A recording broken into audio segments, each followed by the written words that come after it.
In our last video, we discussed the fact that after the end of October, on November 1st, we lose downside price protection on our crop insurance because projected harvest prices are now finalized and locked. And in fact, for corn across the Midwest, the projected final harvest price is $4.88, and for beans it's $12.84. So that is now known. What we're going to do in this video is basically wrap up the 2023 crop year. We now know our yields, and we're going to input those. We now know the remaining grain we need to sell, and we're going to sell that grain, and then we're going to look at the resulting output.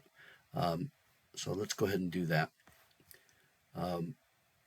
First, we're going to update our yields for actual.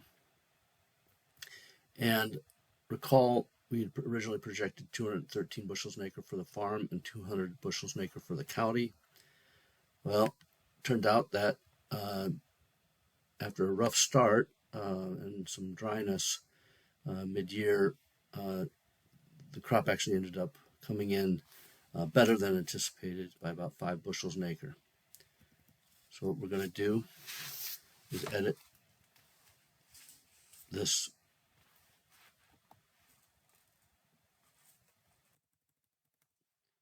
and to 218 bushels an acre, and we're going to assume that county beat its original expectation of 200 by 5. And we're going to lock those corn yields. Next, we'll move on to beans. For full season beans, we originally expected 64, ended up slightly underperforming both at the farm and the county level. Our estimates at 63 bushels an acre less than anticipated. So we're going to input 61 bushels for both farm and county. We're going to finalize those yields.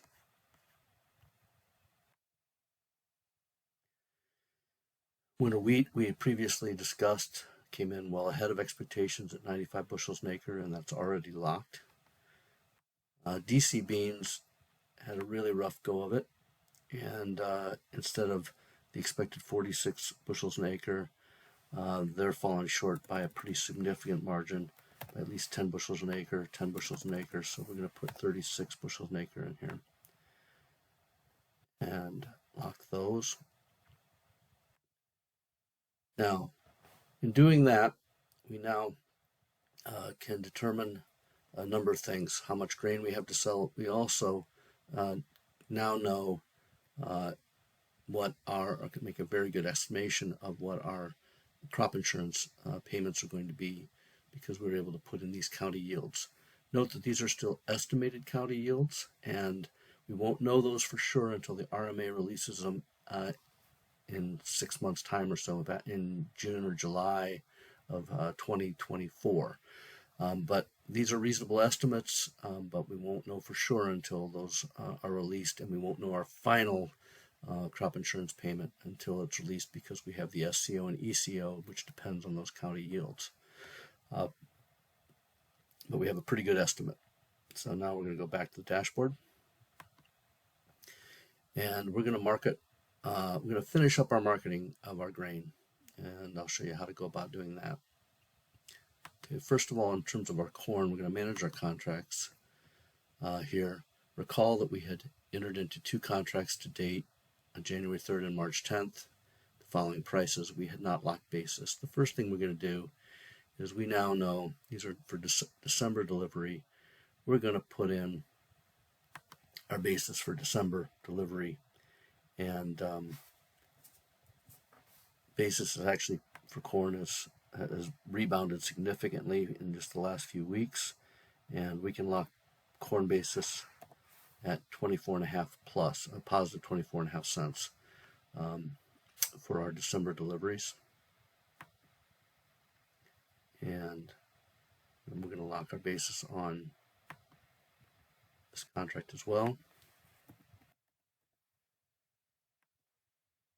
And now for our corn, we now know exactly what our production is for the year, and we know how much we have remaining to sell. And so we're going to add a corn contract as of this November 1st date for those remaining bushels that we need to sell. And those are 119,520 bushels. Futures today, I'm going to sell these out on March. March futures 4.8975. We're going to lock basis today also at 21 cents.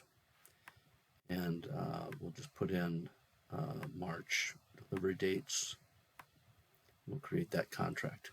So now we've sold the remainder of our corn on a March delivery at locking basis and contract basis and locking basis and futures. Now we go back to market crops. We can do the same for beans. We're going to manage our contracts. We're going to first lock basis on those existing contracts that we'd already established, and on the NOV contract for bean basis, we can lock 15 cents, right in line with what we'd originally expected.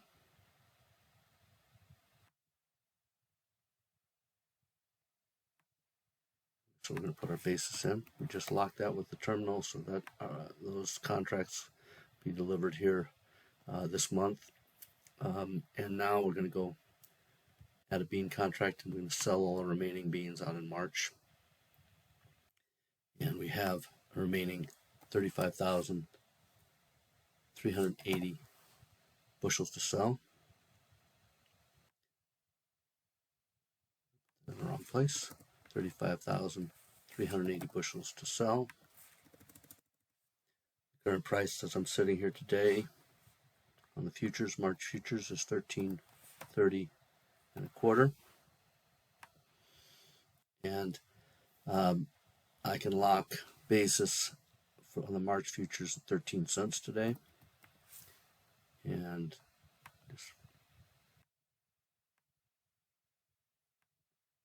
I'll create that contract. So now I've sold all the remainder of my beans. And now I remember I didn't sell all of our wheat previously, so I'm going to finish up our wheat sales today. We had locked basis on the others, but we have this additional grain to sell, 12,600 bushels. Futures price today, $587.75, and we can lock. It's out in March. We can lock 2 cents.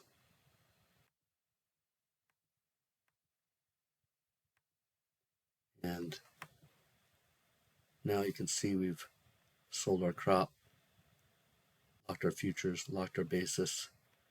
I'm going to go back to market crops, and I'm going to say, let's look at our contracts real quick.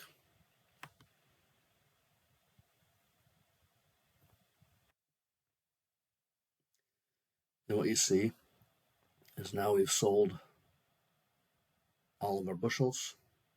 We've contracted all of our bushels for corn, sold all of our bushels for beans, contracted all of our bean basis, and we've sold all of our wheat bushels and contracted all of our wheat basis. And our average price you'll see in a moment. So we have completed our marketing for the year.